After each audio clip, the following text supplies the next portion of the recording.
ছোট ছোট কাজ আর প্রতিদিনের পরিশ্রমই একদিন বড় বড় সাফল্যের পথ তৈরি করে। বাস্তব জীবনের কিছু মুহূর্ত শেয়ার করতে আপনাদের সামনে হাজির হলাম আজকের ব্লগে। এই ছোট ছোট কাজগুলো হয়তো আহামরি অনেক বড় কিছু না, কিন্তু এই কাজগুলো আপনি যদি করতে পারেন তাহলে আপনার দৈনন্দিন জীবনের যে সকল ছোট ছোট চাহিদাগুলো আছে সেইগুলো কিন্তু পূরণ হয়ে যাবে। আমার গোয়ালঘর এবং খেরের মাছার যে ঘরটা, এই ঘরটার মাঝখানে একটু ফাঁকা জায়গা আছে।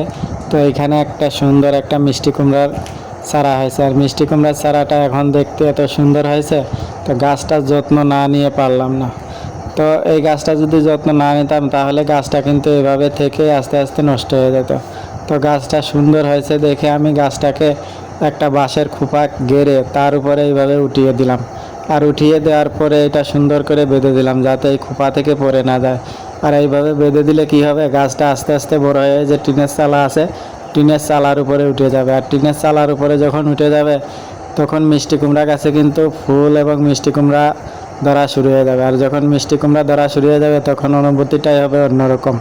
নিজের হাতের লাগানো গাছ, নিজের হাতে যদি সেই গাছের ফল যদি আপনি পাতে পারেন তাহলে আপনার মনে যে প্রশান্তি আসবে সেই প্রশান্তি আপনি বাজার থেকে কিনে নিয়ে এসে খেলে কিন্তু পাবেন না। তো এইসব কাজ কিন্তু আমারই বড় কোনো কাজ না। আপনি চাইলে আপনার বাড়ির আঙ্গিনায় এরকম ছোট ছোট করে বিভিন্ন ধরনের সবজি লাগাই রাখতে পারেন। আর এই সবজি আপনি যখন নিজ হাতে ছিঁড়বেন, রান্না করে খাবেন, তখন আলাদা একটা তৃপ্তি আসবে। এই ভিডিওর মাধ্যমে আমি আপনাদের এই জিনিসটাই বলতে চাই যে আপনার বাড়ির আঙ্গিনায় যদি ছোট ছোট জায়গা থাকে সেই জায়গাগুলোতে এইভাবে সবজি চাষ করতে পারেন, তাহলে আপনার পুষ্টি চাহিদাও পূরণ হবে। আপনার দৈনন্দিন জীবনে যে সকল সবজির চাহিদা আছে সেগুলো পূরণ হয়ে যাবে। ভিডিওটা ভালো লাগলে অবশ্যই শেয়ার করে দিবেন। দেখা হবে নতুন একটা ব্লগে। ধন্যবাদ সবাইকে। আল্লাহ হাফেজ।